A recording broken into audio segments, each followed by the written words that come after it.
this is the problem I started doing for you in class, so I wanted to work it out where we have a lot of room. So a 10.68 sample of CHO, it undergoes combustion, which means you add oxygen, to get 16 grams of CO2 and 4.37 grams of water. So they want to know the empirical formula of the sample. So you know that's CXHYOZ, but you don't know any of the coefficients, so you can't really write a balanced equation. So you can't work off of that. So you have to work off of the fact that matter cannot be created or destroyed. So what you have in the products has to have all come from the reactants. So you can start by saying if you had 16 grams of CO2, you can convert that into how many grams of carbon and how many moles of carbon. So we have CO2 is 44 grams in 1 mole of CO2.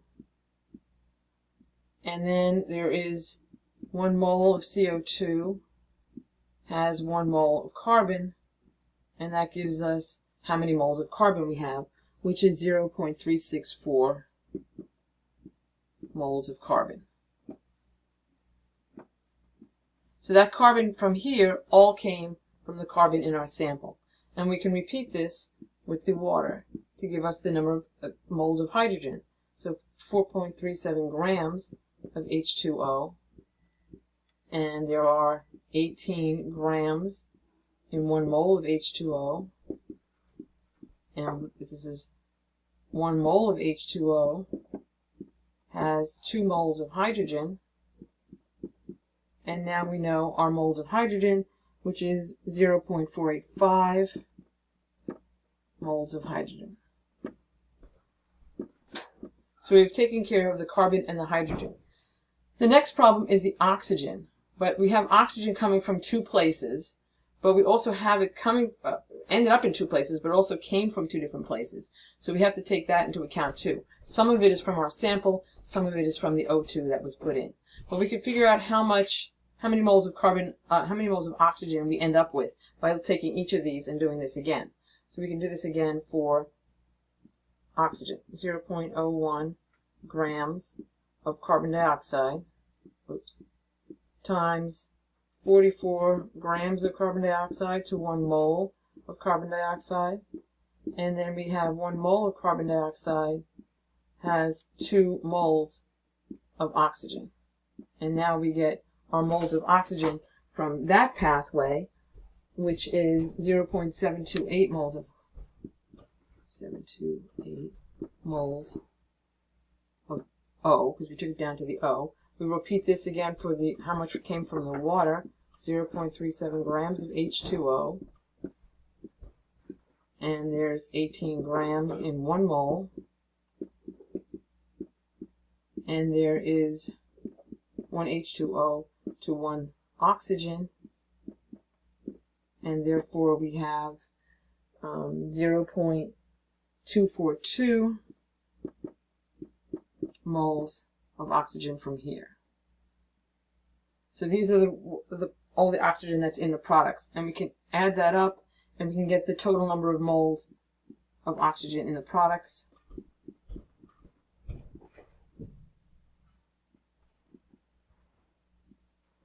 But now we need to figure out how many moles of oxygen we had in our reactants. And we can do that by using actually the grams, because again, matter can't be created or destroyed, so the total number of grams is going to be the same. So if we had 16.01 grams of CO2 plus 4.37 grams of H2O, that's our products, minus the reactants should be 0. But we have 10.68 grams of sample. And if we subtract that, what that's going to lead us is 9.7 grams that are unaccounted for. And those grams that are unaccounted for are these grams of O2. So now we can convert the grams of O2 from here. So we have 9.7 grams of O2. And we can convert that to moles. So oxygen is 1616, so that's 32 grams per 1 mole of O2.